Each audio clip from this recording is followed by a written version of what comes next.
Thank you for listening to the Dog Trainers Podcast, a podcast created by dog trainers for dog trainers, or anyone who's ever fallen in love with man's best friend. Hello, everybody. Welcome back, and thank you so much for listening to the Dog Trainers Podcast. Mariano Alvarez here with Brent Labrada and a very special guest that we'll be announcing in a second. But first, just want to let you guys know, like always, you can find us online, all major social media platforms, Instagram, Facebook, and YouTube, as well as all major podcast platforms by searching Dog Trainers Podcast, and it's all one word, at Dog Trainers Podcast. I want to give a quick shout out to cities that have been showing us love. What up to Boone, North Carolina? I just sent a puppy home named Boone, and I love him to pieces. Columbus, Ohio. I hope I'm saying this one right. Bloxwich, England, and Melbourne in Victoria, Australia. Thank you so much for your support, guys. And with that, over to you, Brent.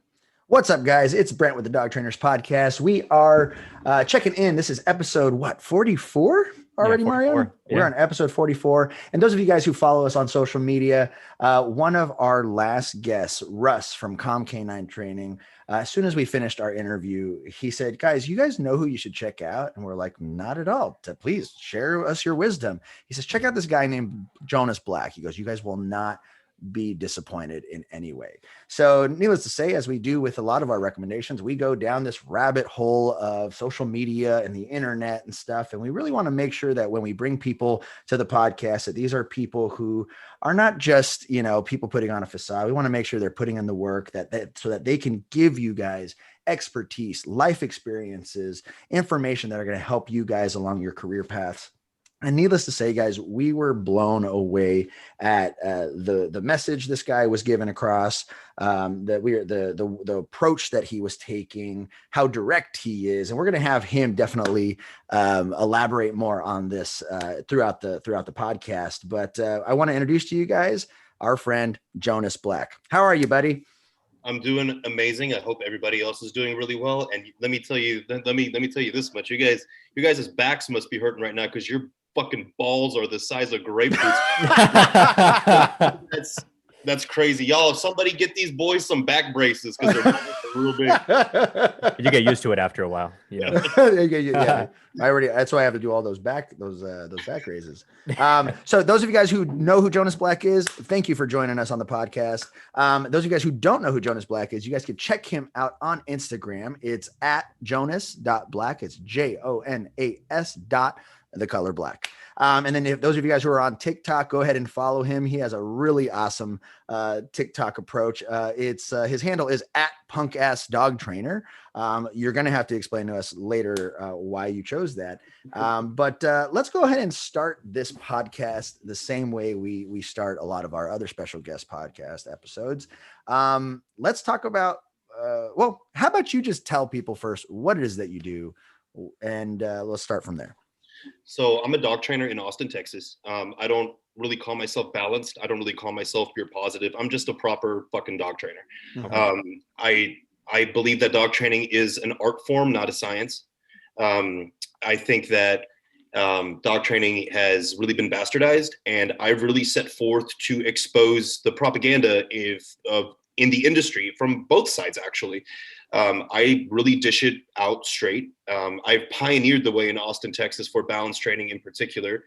I employ women. And the one thing that I'm the most proud of that I do isn't the dog training. The one thing that I'm actually the most proud of is the fact that I'm breaking the mold in regards to employment in dog training, which is that my dog trainers who work for me, they get a huge commission off every case that they take. They get paid time off. They're allowed to have mental health leave. Like if they need a fucking break, they can take a break. And I let them operate completely autonomously. So I work more as a mentor with them as opposed to a boss. And the amount of success that we've had is just crazy. It's been really, really neat. We've done last year alone, we did close to 1,000 dogs between four. That's amazing, man. Wow. Yeah. That's amazing. And between those dogs, are we talking, what is kind of your niche? What is your specialty of dogs? Me personally, it's behavior mod. Like it's behavior modification. I take the dogs that are supposed to be euthanized. When other trainers, whether it's pure positive or balanced trainers have failed these dogs, I take them in. And I believe in training the dog in front of you, meaning that every dog needs a different approach, right? So that's, and again, going back to the art form of dog training, like I feel that too many many trainers are using a paint by numbers approach to this art form, right? It's like, this is black, this right. And then everybody produces the exact same painting, but that might not be appeasing to everybody, and it might not be the proper approach. So I believe in training the dog in front of you. I believe in tool usage. I believe in positive reinforcement, as all trainers do. There isn't one. There isn't one good trainer out there. One good trainer out there that doesn't fucking use positive reinforcement. And like that's like something that people need to start getting into their heads, is that just because you're balanced, which is what most people would group me in with, right? So just for the sake of terminology, let's just say I'm balanced, okay? Like balanced trainers use all four quadrants of operant conditioning, and we use classical conditioning as well. Of course, we counter condition, we pair we pair different stims with responses. I use counter conditioning in rehabilitation all the time, but at the end of the day, punishment is what changes behavior. That's True. No, I agree. Yeah, that's an interesting take, and I still want to hear more before we move on. But that's an interesting take, because Brent and I have kind of had our annoyances with the term balanced dog training as well, because of exactly that reason. We think that there are too many dog trainers, and I'll let Brent speak for himself, but I think there are too many dog trainers who consider themselves balanced, who are just way too heavy-handed or way too cookie cutter dog training. They do the exact same shit with everything all the time. And it definitely can give everybody else a bad rap. Too many balance trainers are actually compulsion. Like they use compulsion. Yeah. Right. And I've been there. You know, I started in a Keeler method, and back when I was 18, and it is what it is, man. You learn your limits, and you Michael Ellis put this perfectly. He says, if I could go back and apologize to all the dogs that I learned on, he goes, I wish I could, you know, so absolutely. Yeah. And so I completely agree. So that kind of it's that motivation to get better. It's that motivation to, I guess, find closer to the middle. And the funny thing is the concept of balanced dog training, as we've talked about in other podcasts, is it's a moving target. You know, it's never going to be the same for every single dog. And there is a consistent read, and, you know, you might see your approach and your body language, your energy, and just your experience with dogs is very different than, let's say, someone I'm mentoring, right? They can't get the same result in 5 minutes that I can get. And that's just the nature of being a professional and being a dogsmith in that sense. Finding your own way and finding the things that work for you, because there are so many trainers who use things that I don't use. They get amazing results, right? Like they get fucking fantastic results. It's just not something that I would do, not something that gives me confidence. And that's one of those things that's so important in dog training, is approaching the dog with confidence. So 100%. Yeah. And I think within that variation of tools, and we always bring this question up towards the end of dog training as art, right? This is a theme. Michael Ellis, Tyler Moot, Sean O'Shea, the Canine Performance Team. Did I say Tom Davis?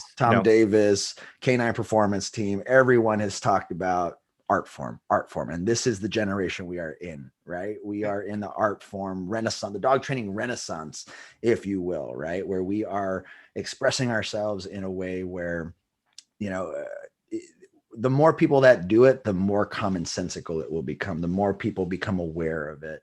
We're actually in the most modern form of dog training. And that's something that a lot of people don't quite understand. You know, like people on the force-free, pure positive side, they say that they have the most advanced, like everything. That's garbage. That is absolute, because for most people, what they don't understand is that the way that the transitions of dog training went, and I'd like to credit my friend Jackie from Dog Sense, in Australia for this education. It went from or for this message, it went from compulsion, which people were like, oh fuck this, and then they went to a reinforcement pure positive approach, and then that had shortcomings, and then we went to a balanced approach, because we couldn't be formulating the balanced approach without that research done from the pure positive side. Right. That's just the thing. Now, is there a lot of hokey pokey studies done? Yes, 100%. The DEFRA study in Lincoln, at the University of Lincoln, was one of the most biased studies in regards to e-collar usage that you'll ever see. But yet they couldn't fucking formulate a clear and decisive picture of villainizing the remote collar, because they could not produce the results that they wanted when they had trainers using the e-collar properly. In Right. fact, Could you do us a favor as an audience? Could you kind of break down, the synopsis of what that study talks about? okay, so basically the synopsis of the study is the efficacy of remote collar usage in regards to livestock, right? So in regards to curbing instinctual behaviors. So what they wanted to do is they wanted to try to find out, and my buddy James Penrith is way more versed on this than I am. So if anybody wants any more information, please go check out James Penrith, who is a legislative modern day warrior in the UK. Actually want to talk about him a little bit more later, but basically the DEFRA study wanted to show that there's no advantage to remote collar usage in regards to curbing instinctual behavior. And for any dog trainer out there who knows what the fuck they're talking about, that's bullshit. Right. So I just did it 30 minutes ago. So so here are some of the variables that weren't even discussed publicly in regards to the study. The leading researcher had already signed a petition to ban e-collars, the one putting the study together. Then the researchers underneath them who were actually placing the study together also had signed petitions to ban e-collars. So right away, from the top down, you have a confirmation bias moving throughout that entire study. Now, the preliminary study that they did on it showed the efficacy of remote collar usage on off-leash dogs in regards to curbing a prey drive to be super effective. And get this, no cortisol spike.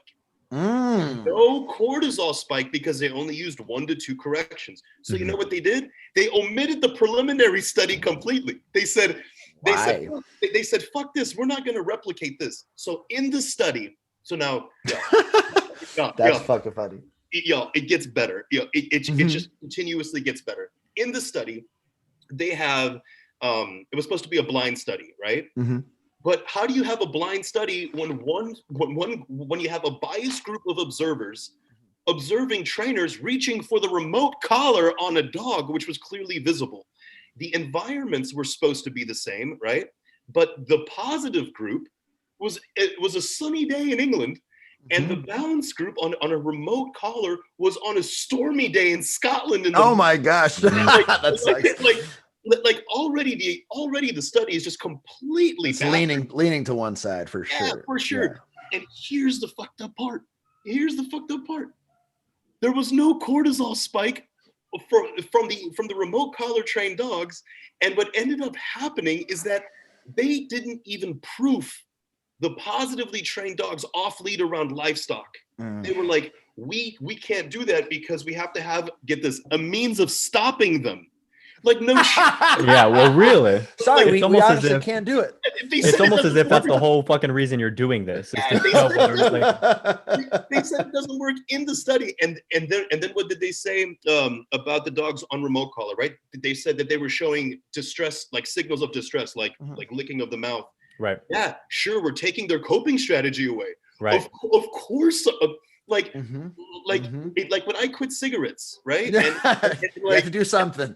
And somebody took my coping strategy away. Of course, I stressed the fuck. Put yourself on an e-collar. Yeah, not that right. That's what rehab is. Like you're learning a new pattern. Yes, and so what ended up happening with the entire study is that they said one of the negatives that they found from the remote collar study is that the dog was less engaged with the environment. I was like, you mean dog training?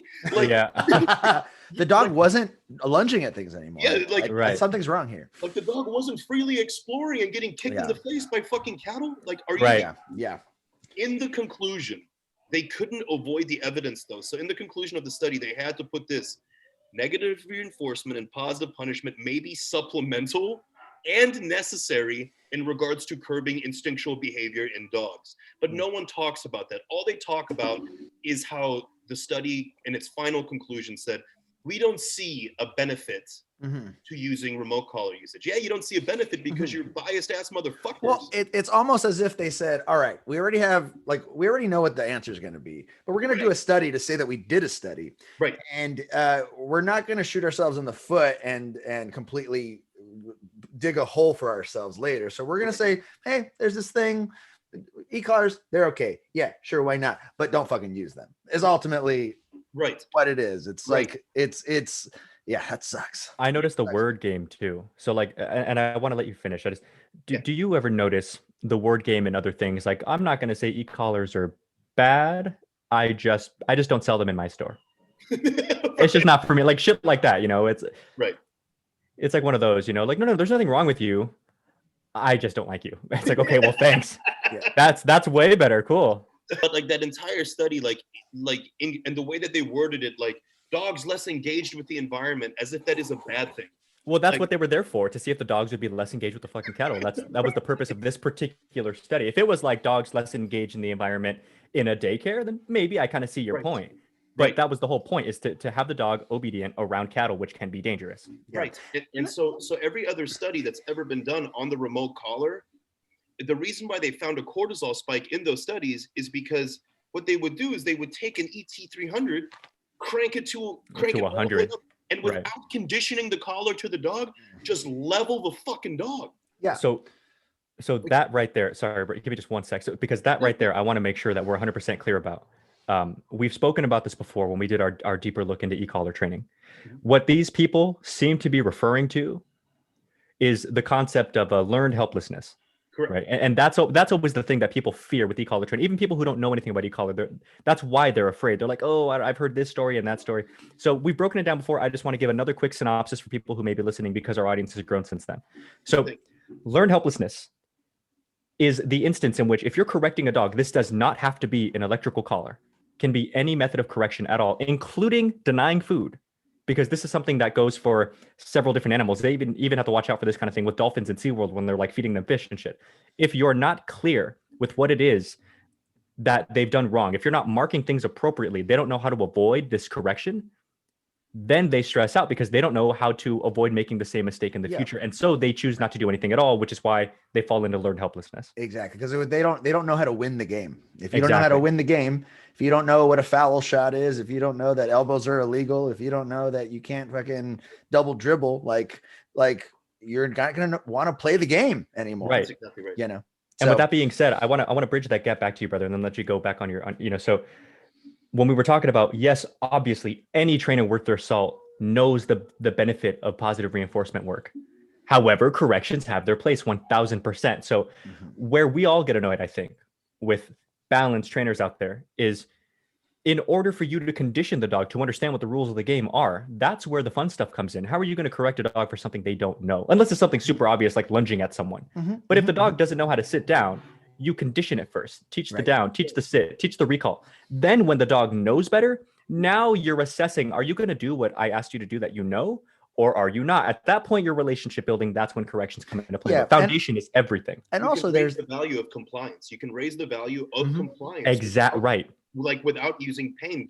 And this is what I always say is, dog training is getting the dog to value what you want more than what it wants. Yeah. And then what it wants from an instinctual standpoint. Behavior modification is learning to understand what the dog needs from you and respecting. Interesting. I love that. I love that definition.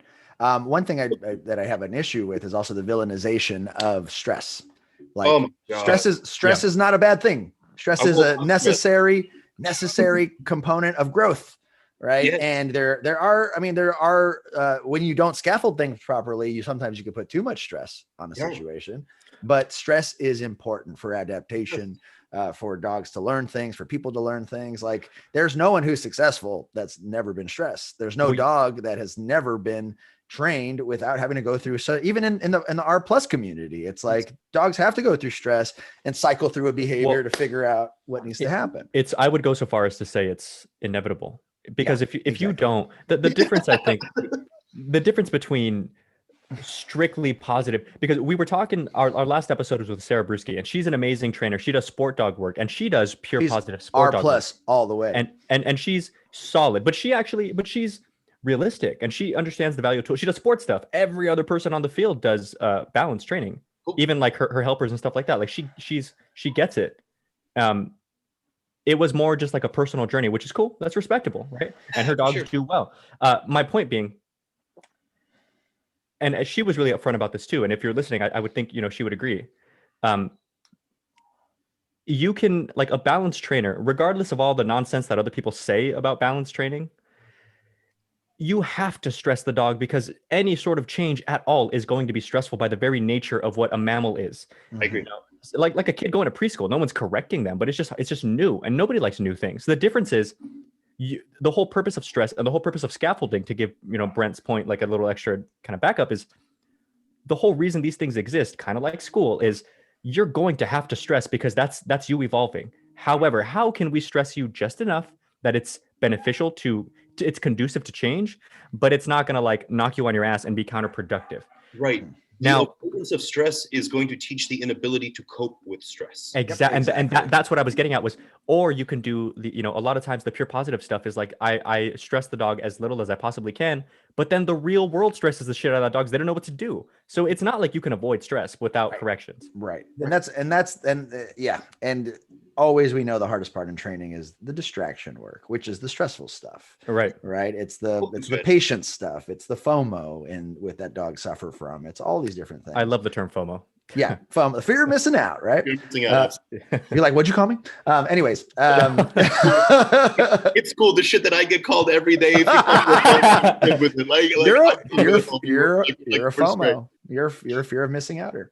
Anyways, I wanted to go back in. I think we could shoot the shit on dog training all day.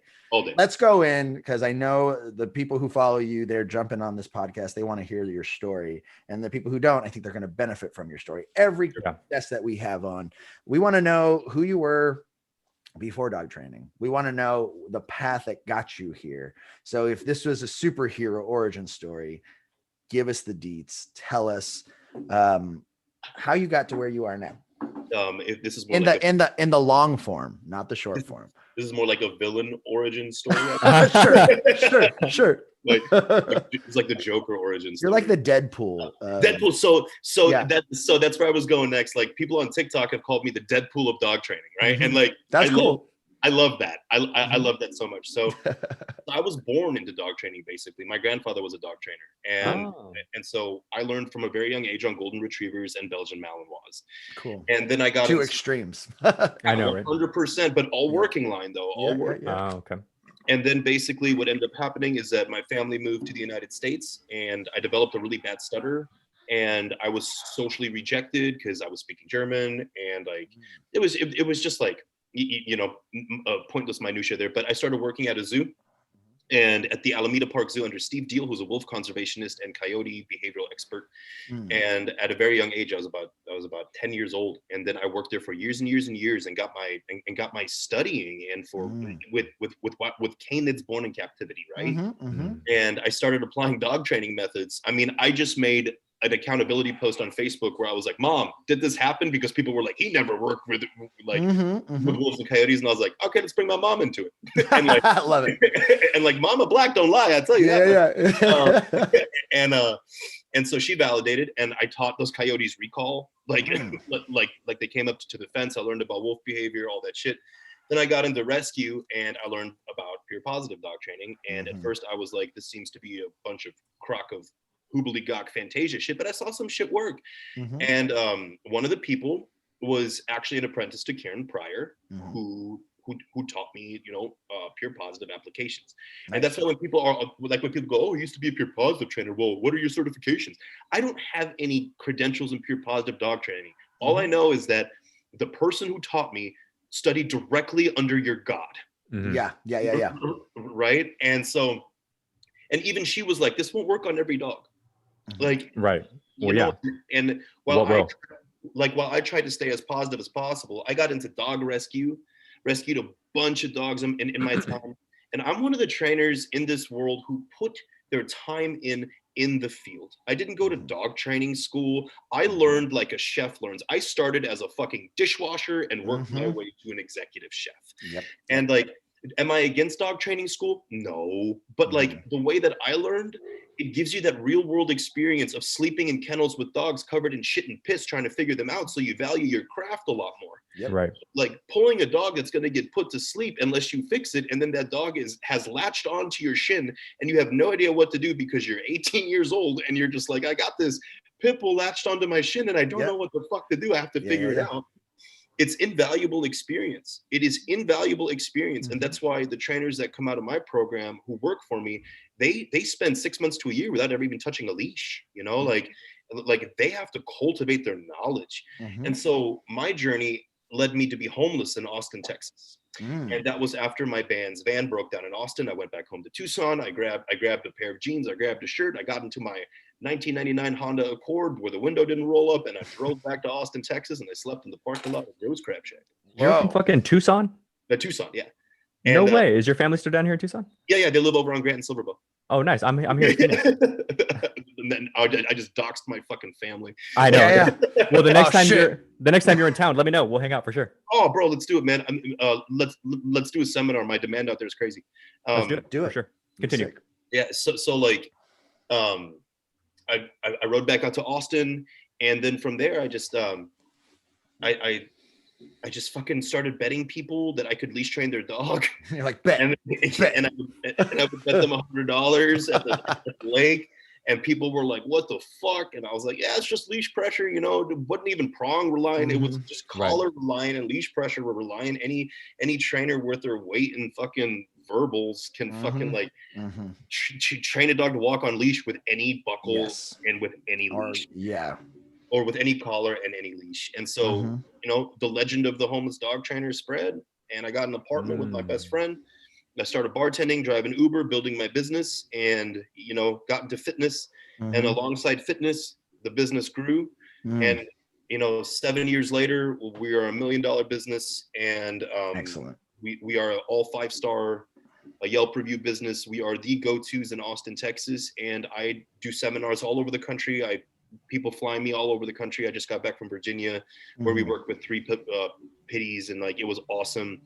And, you know, it's really, it's been the most humbling experience of my life, because I never thought that for a second that somebody like me, I mean, who's just been a punk ass his whole life, being in punk rock, grew up in the DIY culture and things like that, that I could make it in an industry that requires people to believe that you are authentic and loving, and people actually get that from me, that I am authentic and loving because of my passion and because of my.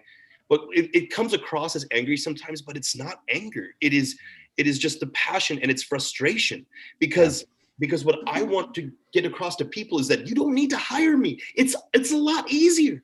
It's a lot easier than you fucking think it is. Yeah. And like, in just dog training, keep your dog on a leash, place train your dog, crate train your dog. Don't give that dog freedom. From the time the dog's a puppy, you'll never have a fucking problem. True. Yeah. It's like stage by stage fundamentals. If you just did them, if you could just put in, you know, 45 minutes a day, like cumulatively, not even at the same time, like your lifestyle.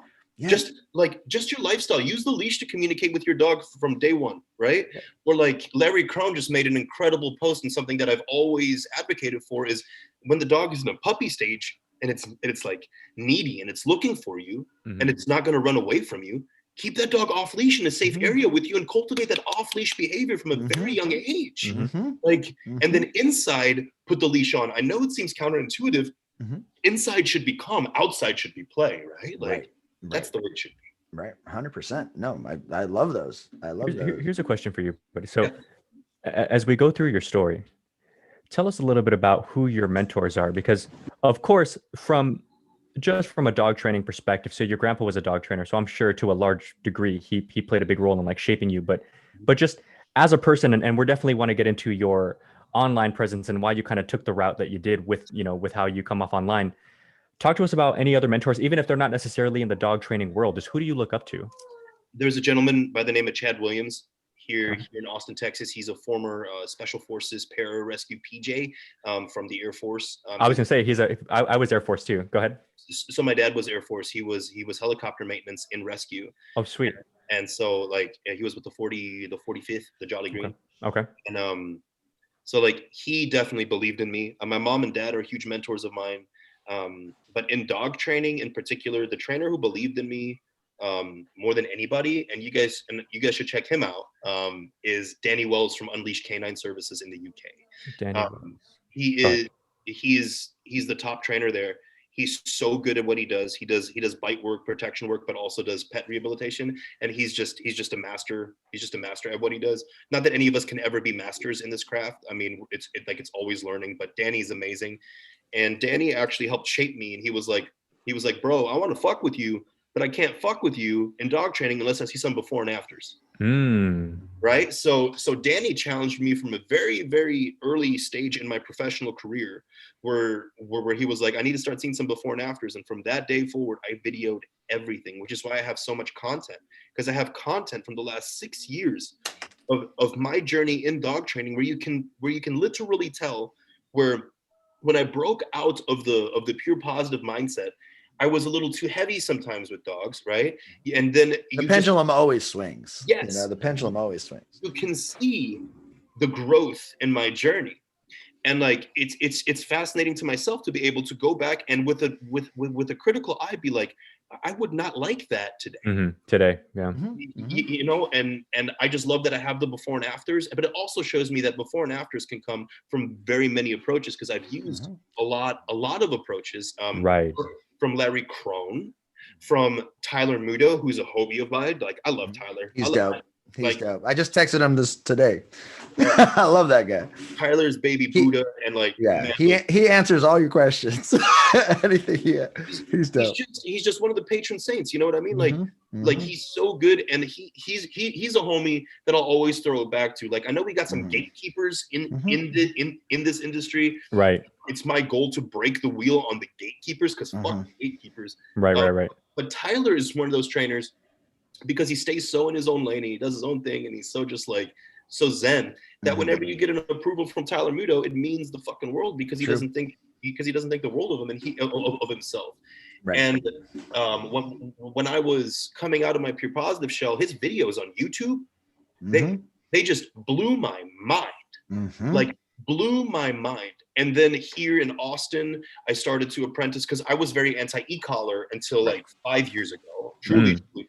I was using prongs and slips, and I thought you never would need to use an e-collar. And then here in Austin, Texas, I apprenticed under somebody who uses e-collars. And the reason why I don't name names is because of my controversial presence. I don't want to get anybody like in trouble for being associated with me, because there are a lot of big names who you guys have already mentioned that have told me we love you, but you bring too much bullshit to the table. Yeah.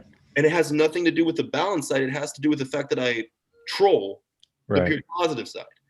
And like, they don't want to get doxxed. I just got doxxed on TikTok. Some dude exposed my address, you know, like, and like, it's just like, what the fuck is wrong with you? Like, can you not be witty and show me results with dog training? No, you can't, because you deflected into a bully.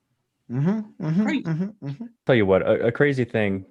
I'm going to tell you the same thing that I've told a lot of our big guests, which is, and I get it, by the way, so so don't take this the wrong way.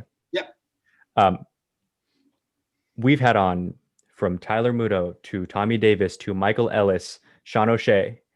We haven't had him on yet, but we're talking to Jeff Gelman, and all of them, without fail, I mean, everybody has haters, of course, but all of them are huge online presences in the world of dog training.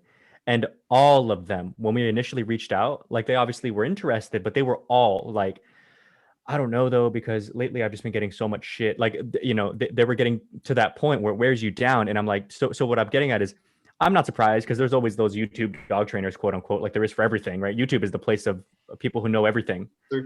But what really amazed me was like, wow, you guys are actually getting worn down. Because obviously the response is overwhelmingly good. Look at your business, look at your reviews, look at everything else. But it is fascinating that sometimes people find that little chink in the armor and it gets to you. It happened to me last year. And so for those of you who don't know, like, my online presence is fucking huge. Like, it's 500,000 on fucking TikTok. Like, anywhere I go, I can get work, you know? And it happened to me last year. I was getting attacked by an old, like, compulsion based trainer. And then I was getting attacked by the pure positive side. They were showing up at my house here in Austin trying to take my dogs. What? Whoa. I've been through the ringer, y'all, but my 9mm deterred. I was gonna say, I was like, so yeah, they found the chink in my armor last year, and that's when I was going through relationship issues and personal life stuff, and everything just started to like pile on me. And This one guy was like, he's just a social media dog trainer. He never put in his time. He doesn't know my fucking backstory. Yeah. And then he started bullying me, and then he was like, just come talk to me. I want to mentor you. And I was like, I don't want to fucking mentor you. Like, are you fucking joking? Like, what a silly guy. Yeah, Wow. like, you're bullying me the entire time. And then we have people show up at, like, in front of my house. I just lost my relationship, so I was like, you know what? I need to get my mental health straight. And I'm very open about this. So like, I got offline for 6 months. I was like, all right, let's see if I'm a social media dog trainer. Let's see if my business gets hit because I'm offline. Right. No, we were up 200% last year during COVID. Right. And like, it could, because our word of mouth is so good. So, to everybody out there, pure positive side, why is our word of mouth so good if I'm just abusing animals all day long? Right. Like, our word of mouth wouldn't be that good if we were abusing animals, right? Right. So I got back online, and everybody was just like, fuck yeah, he's back. And because of my absence, I created some kind of demand and value, because there are big names in the dog training industry. I'm a big name for dog owners. And that's the way that I've always marketed myself, is fuck the industry. I don't care about you. Like, I respect Michael Ellis. I respect all these trainers a lot, but your approval is not the fucking golden ticket to me going to sleep at night. Right. Like, the golden ticket for me going to sleep at night is knowing that my clients and their dogs have a better relationship than before they started working with me. Right. Yep. That's the golden ticket. And that's what I came back with that message. I actually toned it down, because I was way more like over the top last year. I toned it down on the online presence, and the response has just been crazy. Right now, I'll venture to say that I'm the most talked about dog trainer online, just because of my TikTok explosion. Yep. Yeah, I said this on so you posted in anticipation of this interview, you posted something online of what I told you over Instagram, which was, you are a warrior of this industry, right? And one thing we asked you before the episode started was, okay, like, why do you choose this approach? Why are you approaching it this way? Why not be passive? Why not be political? Why not do that? And you had a really awesome answer that I think the people should hear. So I'll go a little bit more in depth than what we talked about. Yeah, please do. Yeah. And so, being a keen observer of behavior and the resulting and the results of a behavior, the balance side has solely relied on results.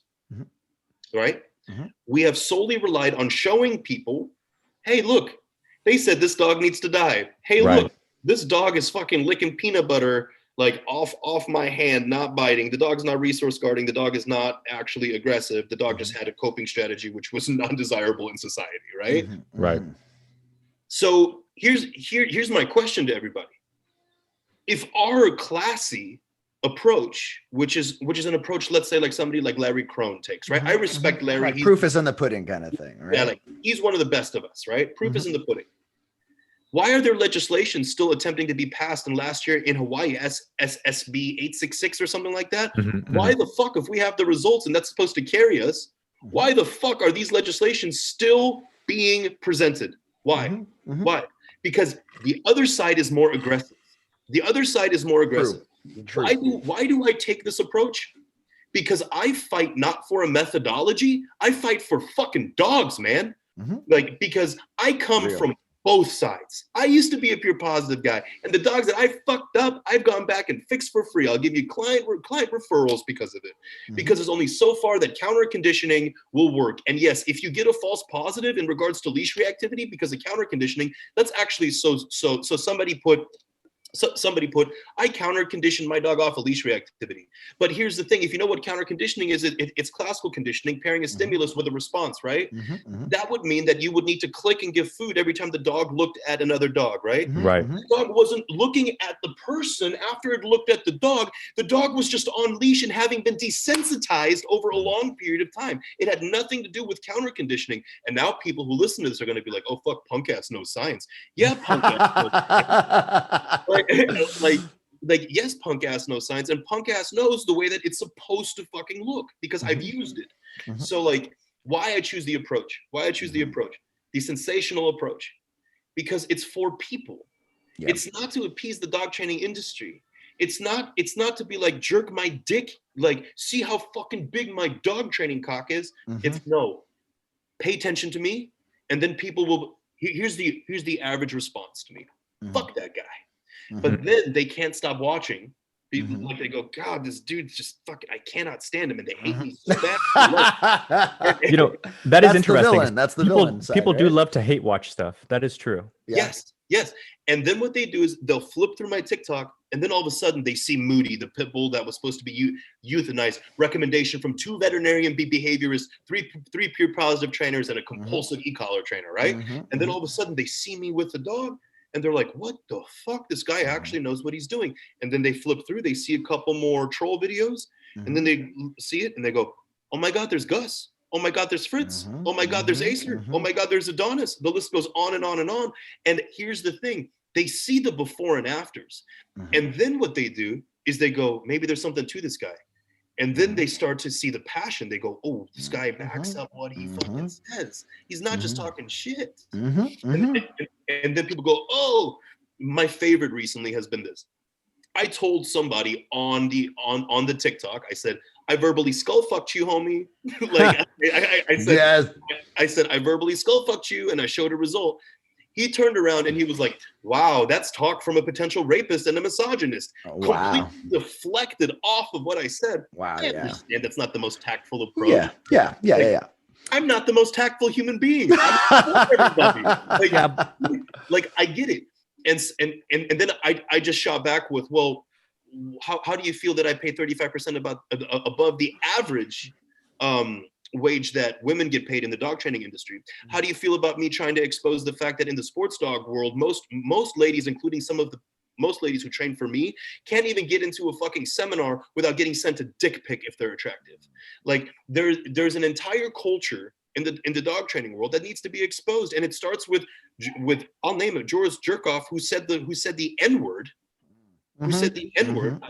I exposed that too. I saw that. Yep. Like that can't fly, because here's the thing, balance trainers, you have a responsibility to represent our craft with some sort of class. If you want, like, trust me, I'm handling the non-classy approach. Y'all, like, I'm doing it for you. Y'all keep classy. Classy. Don't take the approach that I take. And I just want to really tell that to people.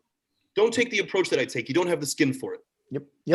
Like I had a rough life growing up. I've been through a lot of shit. My skin is thick. I can handle this. I grew up at Scrappy's in Tucson. I grew up downtown. Like I went to grill at night to smoke cigarettes and do cocaine. Like when I was younger. Legitimately, I grew up in hardcore punk. I fought every day. Do not think that you can handle the fight that I handle. Yeah, so, don't romanticize this. This is an authentic approach that you take. Yes, like this isn't like a martyr complex. This is the only way I know how to be. Yeah. This is the only way that I know how to be. Yeah. So, and that's something that I want to talk about, because we talked about this as well. It's like we all have different approaches trying to get this message across, right? It's the same. It's not identical 100%, but the idea is we're doing it for the dogs. We're trying to save dogs' lives. How are we going to save dogs' lives if we make dog training more digestible, right? And we talked about, my approach has always been more political. Like, I want to hear your side. I want to hear your side. Great. Now that you both understand me, I'm going to understand you guys, and then let me drop a little bit of what I have to offer on both of you, right? Doesn't matter. And so maybe it's because I'm a Libra, maybe it's whatever it is, but my approach has always been more diplomatic in that sense. And, people like you who have the skin, who have the approach, who have the balls, who also have the science. And most importantly, if you guys have been listening, if you guys haven't picked up on how self-aware this man is, right? And he's not just doing this out of a reaction. He knows exactly, what people think, what people are saying, what they potentially could say. The 15, it's kind of like Doctor Strange in Endgames, where he's just like, there's 1,100 million, you're thinking several steps ahead of how a result could be. And he's still choosing the path, because I'm so strategized. It's to the point, because I've studied not just behavior in Canis lupus familiaris, but overall, I've studied psychology. There was a guy who was trying to call me out. So I was like, cool, if you want to talk shit, you can't talk shit unless your dog can recall off of a distraction into a heel. Don't talk shit to me at that point. And come and finish. Yeah. like there are a lot of dog trainers who can't do that. So he tried to replicate it. and he called his dog out of a sit stay Already focused, into a recall, and then stopped the dog with body pressure. And I knew that was going to happen, so I just was able to expose him. But the original video was just to provoke him into that type of response. So if here is the golden ticket to not getting fucked with me. Don't post stupid shit. Don't post stupid shit. I won't come for you. But if I do come for you, I always offer this: a free apprenticeship for 1 week where I'll cover your entire travel, room, and board in Austin, Texas, to come work with me and my trainers, because I'm not about to present a problem if I cannot present a solution. Right. So if you if I call you out and it looks like I'm bullying, it has nothing to do with me bullying. It has to do with me trying to make you self-aware of your lack of actual knowledge, especially in regards to context and dog training. Now come to me for 1 week. You don't want to use e-collars? You don't want to use prongs? Fine. Let's use a slip leash. We can come learn. Come see what I do. That's all I want you to do. I'll pay for it. I'll pay for it. Well, let's talk a little bit about this. I want to hear you talk about, I thought it was interesting too, how calculated of an approach, and calculated doesn't mean it's not authentic and who you are, but you're just aware of the process and you're using the tools that you have at your disposal, right? The understandings you have of psychology with people and dogs. Absolutely. With that being said, I want to hear about when you're working with a dog, and then someone's got their, their 2 cents, and you talk back about it, or even in general, somebody looks up your stuff and it's like, people get annoyed. I think people are just not used to tough love, and people conflate, I think, passion with oh, this guy's a dick, or he's angry, or he's something that's negative, right? Like energy automatically becomes a negative when it's too much for them in the moment anyway.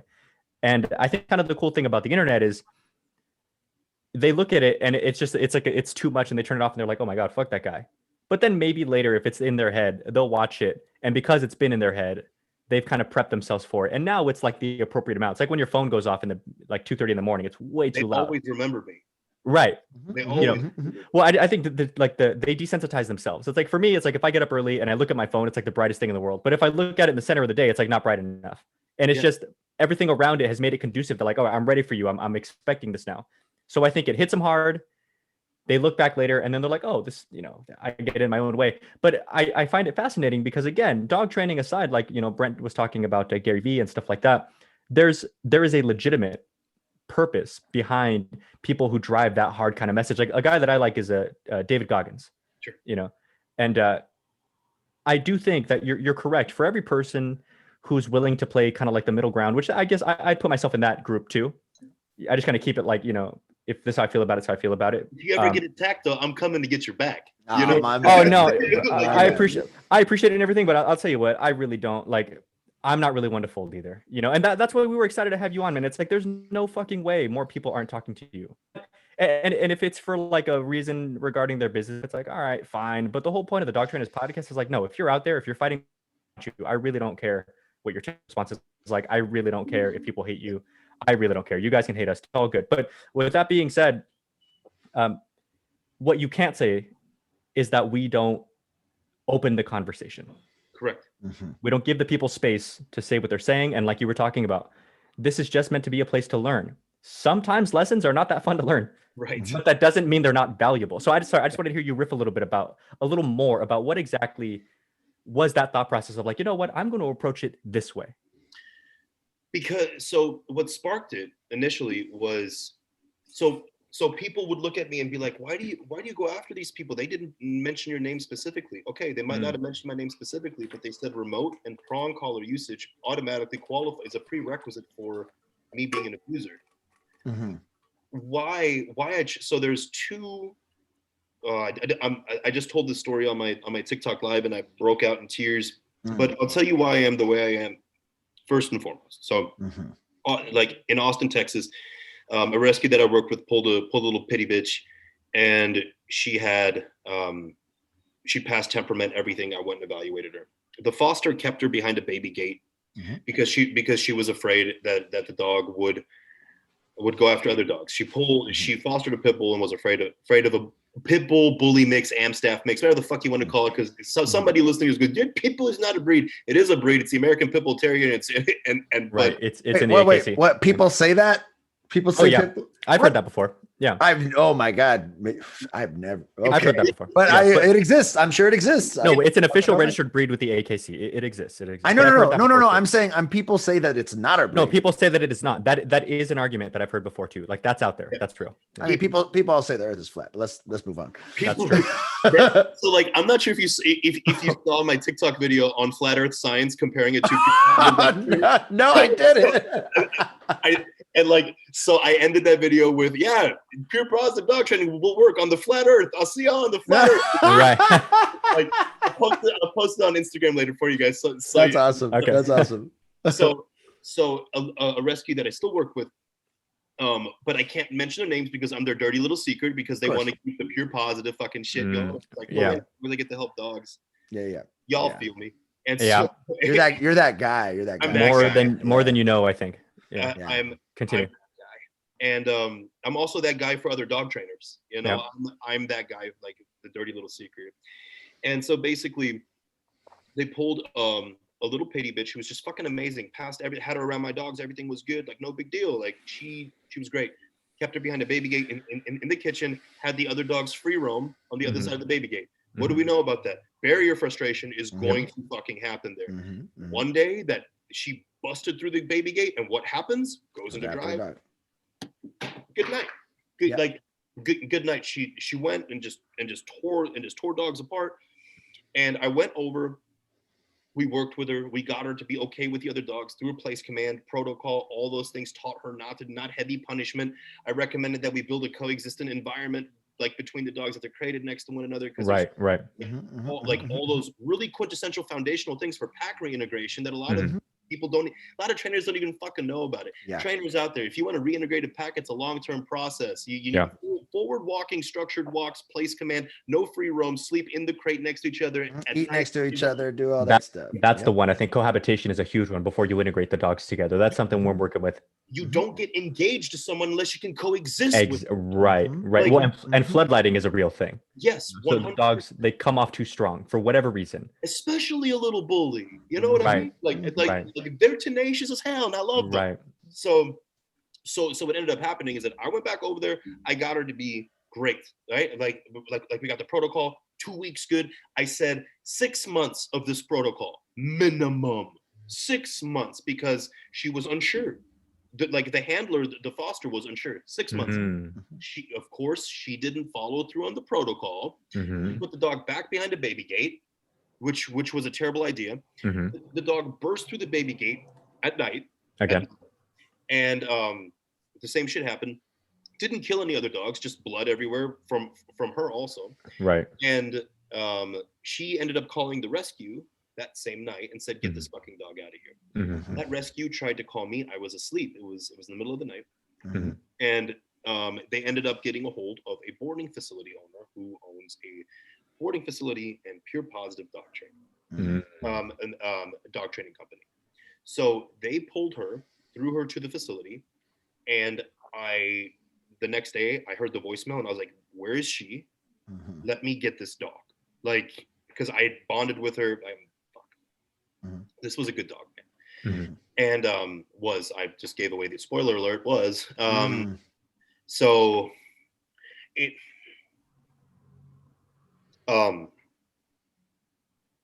it's all right, man.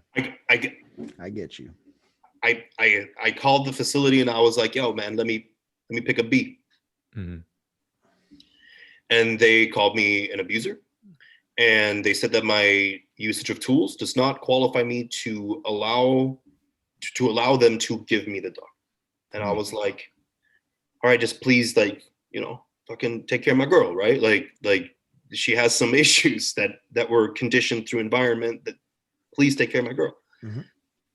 I get a call from the rescue a day later. "Hey, they tried to integrate the dog the fuck? into their daycare program, and they tried to introduce through baby gate." Of course, because why not? So when they opened that baby gate, what do you think happened? She lost her shit. Right. She lost her shit. So I roll up to the facility, and I mean, this is just the type of person I am, but like, I'm ready to smash windows. Like, I'm just like, give me my fucking girl. Like, give me my girl. This is like, And they said, no, you cannot have her. She is a threat to society. She will be euthanized today. As the veterinarian who I work with pulls up and looks at me and says, Jonas, I don't know what the hell to do right now. And I was like, doctor, please don't fucking euthanize this dog. And she's like, I have no choice. So the doctor was able to negotiate a deal to where I was at least allowed to hold my girl while she fucking euthanized her. Because, and that dog, I swear, and I know that other dog trainers are going to be like, I'm anthropomorphic here. That dog knew what was happening because that dog tried to bite every motherfucker in that fucking space who was trying to hold her down except me. Relationship. Yep. So she trusted me enough to fucking hold her while they stuck the fucking needle in her. What was I supposed to do? They wouldn't give her to me, right? Yeah. So people want to know why the fuck I am the way I am and why I go after these motherfuckers. Because until you've held a dog in your fucking arms that you knew should not have died, you don't fucking know. And that's my message to you dickheads on the other side. I don't care how you fucking train, but don't sentence a dog to fucking death just because you choose death before discomfort. Yep. That's why I am the way I am. Yep. And when people hear that story, they normally go, ooh, shit. Yep. But my dedication to my dogs that I work with, I'm shaking. Like, you're good, man. Like, dude. I get you. That shit. That's why I am the way I am. You want an origin story? You want the origin of the villain story? There you go. Mm-hmm. Mm-hmm. There you go. This is something I told a couple dog trainers that we've had meetings with. There are those inciting incidences in our lives that have either sparked the passion, they keep refueling the passion, they keep and I would actually, one of the ideas that I have and a lot of people have signed up to do it is I would love to get that origin story like broken down like as a little 2-minute snippet of like when I was 6 this happened, when I was 8 this happened, and blah blah blah, because I think there's a lot of us who are suffering, like I remember when I was 9 years old, so I know exactly why I'm a dog trainer. I get you. Well, I really appreciate your vulnerability, man, and being you have to be. It's necessary. It's part of the authenticity. There's the hard ass side, but there's also I have a huge heart, like, and that shit's been taken advantage of my whole fucking life. Mm-hmm. But it's also gotten me to where I am. So y'all, if people want to know the truth, that's the fucking truth. And that's an experience in which I learned that was a singular, in psychology we call it a singular learning experience that was enough for me to turn into what I am today, and fight for the dogs and to fight against the other side, because not enough of us are fighting against the other side. Right. We're just trying to coexist, peacefully. Yeah, right. And it's time, y'all, if you're listening, it's time to push back. And if you don't want to push back with me, there are many other people who are pushing back, and push back with your clients, with your dog owners. There are rescues that are starting to push back. Repos Rescues out of Michigan is starting to push back. It is time to push back, not for us, but for dogs. And if you guys want, I'll take all the arrows. You guys will come out unscathed. I'll sink my business. Yeah, I don't think you have listen, to. man, like we told you before, and like we've told everybody else before, our podcast is our podcast. Yes. We don't really care. I guess and again, I'll speak for myself, I personally, if we are having genuine, helpful, insightful conversation, I really don't care if the person listening is offended by it, I guess, if that's the term or not. Absolutely. This is a dog trainer who obviously cares about dogs, who knows his shit, who was telling us a very vulnerable story. I really don't care if you don't like his TikTok. It doesn't matter to me. I'm going to speak with him because this is my fucking podcast. If you don't want to talk to him, make a podcast and then make it a point to email him and say, you can't come. But I really don't give a shit though. So, but reasons exactly like this. I've heard Brent's story and I know your story, and I know the pain that drives these trainers to do better, and I get it. And that's why, to me, honestly, nothing upsets me more, not than these stories. And I don't want this to sound wrong. Sure. What upsets me the most is that people feel the need to hold off on these stories. Like, why? Nobody, I really don't care how marketable pure positive is. I really don't. And I know it's beneficial. Obviously, I love pure positive training, or I love positive reinforcement training anyway. Yeah. I'm a balance trainer too, myself. I'm an e-collar guy, I'm a prong collar guy. But I'm also a food guy, and I'm also a toy guy and a play guy. Like, don't get me wrong, pure positive, all that good stuff. The craziness though is you're talking about pushing back, and you're talking about the other side is more organizing and aggressive, and I would argue effective, maybe because they're more organized and aggressive. Way more effective. However, they are starting to push back as well. Meaning, Sarah Brewski, the pure positive sport trainer, who's awesome, she was annoyed at other pure positive trainers for not having exactly this type of conversation that we're having right now. She was like, why does it take, how come all the podcasts for dog training are balance trainers? Why are they all the ones who are inviting pure positive? Like, where the fuck are we at? Yeah. You know what I mean? And I thought that was awesome, because it's like, you know what? You're right. And it's fine. And I think that there is like a time and place to kind of like take that high ground, I guess you could say. But also at the same time, it's like, if you keep slapping me in the face, how long am I just supposed to stand there? I don't get it. And so you're absolutely right. And I just want to clarify on something. I have featured positive force-free trainers on my TikTok platform who I really like. There's an account called Training Hana. He's awesome. Like, there's an evolved evolved dog training out of Oklahoma. He's great. Like, I learned stuff from him. Like, he like, there are techniques. I'm always wanting to put more shit in my toolbox, man. And like, and I demonstrated with a reactive Anatolian chow chow mix that I was able to use play to completely eliminate leash reactivity when I got challenged by a pure positive trainer to be like, show your application of positive reinforcement. I was like, cool, then I'm going to reinforce play drive, because I know how to fucking work drive and create far more interest through the game of tug. And it's up on my Instagram if you guys want to look at it. Like, we just reward after every pass. It was super effective. That's what they're doing now. Like, the applications of these things are effective in certain cases. The dog was completely unresponsive to a prong collar because they had desensitized it. Right. So if you don't know what to do in those situations, you're not a dog trainer. You need to go back to square one and understand that there are other approaches that you can use. So however, why I believe in the balanced approach and tool usage, why I believe in it first and foremost. If it were up to me, every dog that comes out of my program would be on flat buckle and just a regular leash. But the thing is that I put my ego aside and look at my client's needs first and foremost. Yep. Exactly.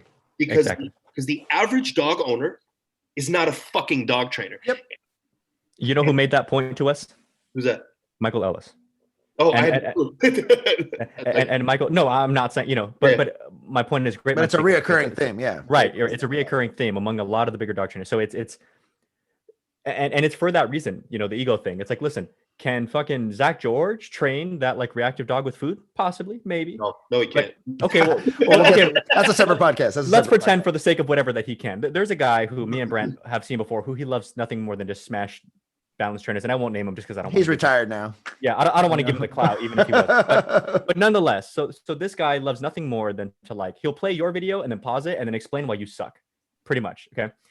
The difference is, even if this person could do it, possible. I mean, it's not impossible. Yeah. Can you realistically expect the owner to do it, or are you just living in like some fake, fairy tale world where? Great. I'm glad that you're just so amazing that you can work this with food. Yeah. The owner is like 72 and she's got arthritis in her fingers. Yeah. Tell me what your plan is. So Michael Ellis was making the point, like, listen, it's about the dog and the owner and the dynamic they're in, the relationship of the household and everything else. So the lifestyle, all that. Right. The lifestyle, all that stuff. I think a lot of trainers in both camps get too tied up in like, well, this is my way. Well, this one's my way. It's like, yeah, but what works for that guy right there? Because even in the balance world, there are people who like, I meet dog trainers all the time. There's a guy who I've been telling Brent about. I need to reach back out. He wants to do some interning here. And there's a lot of like younger trainers who they love e-collar. It's the new thing. It's all over the internet. Like, you see proof, like you were talking about. Fuck all the nonsense. Show me. And you can see it. But now the issue becomes, they're such believers in e-collar that even if the client isn't really like about it, they're trying to push it. And I'm like, you They're guys don't trying to push it. understand. I mean, everyone does that, trying to push the prong collar, trying to No, push the, no, you know, I get trying that, to push but the clicker. Like, right. like, I get that. But the point being, if the client is clearly not having it, and trust me, I understand, like as the professional, it's kind of your job to like explain to them things. But if the client's just not feeling it, it's like, what's going to happen is you're going to train the dog on an e-collar. And you become one dimensional and you can't approach or help that client. Well, not only that, but you send the dog home on an e-collar, client doesn't use the fucking e-collar, and then nothing changes anyway. Yeah. Yep. So what I found is that during consultation, let's say that a client is apprehensive about the prong and the e-collar, right? We'll go, okay, how about a slip leash, right? And they go, oh, and they go, oh, okay, fine. And then what happens is when you build a rapport during the because we sell immersion programs, we don't do weekly sessions. I just do immersion programs, period. Yep. And so like once they're in the immersion 3 days in, they start to be like, what were you saying about these other tools? Well, because they trust you. They're in your bubble now. Because we've built rapport. So so the last seminar I taught was in Phoenix, and so like it sold out. It was awesome, and it was all for dog trainers. And what I did was I had them put why they're a dog trainer on a piece of paper, right?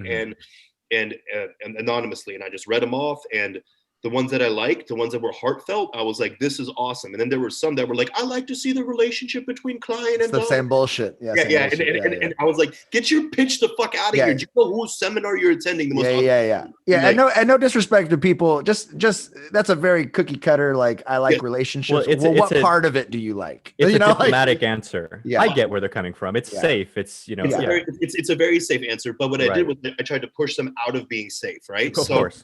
And with that, it because we were building rapport, I got to open up my story of vulnerability. I told the story of the pity bitch, and they saw me cry because I cry every time because that shit hurts, right? It still hurts, yeah. So what have we done? We've built rapport, and then afterwards, we trained dogs, and because we had built the rapport, they were very open to me critiquing and correcting their body language. And then the wrap up of the seminar was this. What's the most important part about being able to be punished? Rapport and feeling safe. And so because I had put them through a psychological quick immersion program. Now they understand the dog. And they were like, oh my God, the relationship. I was like, yes, do not go to prong right away. Don't do that shit. Build a healthy relationship. Build a good relationship. Do all dogs out of my program go home on tools? Most of the time, yes, they do. That's for maintenance though. Yes. Why? Because my clients need them. Right. It's like training wheels. It's like you're a kid. You're learning how to ride this bike for the first time. But every Saturday, and this is something that I encourage all of you trainers out there to do, is give your clients the olive branch of who've spent $2,000 to $3,000 with you, and give a free maintenance class on Saturdays. That's what I do. Yep. That's what I do. I have an alumni course that I teach. Yep. And the whole goal of the alumni course is all these dogs have done board and train. The end of this class, all your dogs will be verbal recognition out in the real world. And that's exactly it. And so my alumni class basically would be, we want to wean your dog off of these tools. Like, so like this is the long-term, because I want all my dogs to get off tools eventually. If the client chooses to keep their dog on tools, that's up to them. I don't have anything to do with that. I really don't. It's whatever they feel good with their dog's relationship, right? But my goal is to get the dogs off of tools, and that's why we do these free classes for people who bought into the program. So in Austin, we get 50, 60, 70 people sometimes in this huge like park downtown. We make a huge spectacle, and what ends up happening is people start watching. And they're like, what is this? And I'm like, oh, dog training company, this, that, and the other. And then they go, are they all on choke change? I say, no, they're prong collars. And they go, isn't that abusive? And then we're able to open more conversations. We're opening more conversations. You're touching on something that I wanted to bring up next, which was that's making a spectacle. But aside from... I am a spectacle. But aside, that's going to be the quote that I put up for the I am a spectacle, Jonas Black. I like that. People are going to fucking hate that. No, I think that's sick. You should make a shirt out of that. I would wear that. Thank you for listening to the Dog Trainers Podcast, a podcast created by dog trainers, for dog trainers, or anyone who's ever fallen in love with man's best friend. We really hope you guys enjoyed this episode, and we hope to see you back for the next one. But in the meantime, please follow us on Instagram and Facebook at Dog Trainers Podcast. Go ahead and leave a comment. Ask us any questions that you want. We would love to connect with our dog trainer communities all around the world. Take care, guys. We'll see you next time.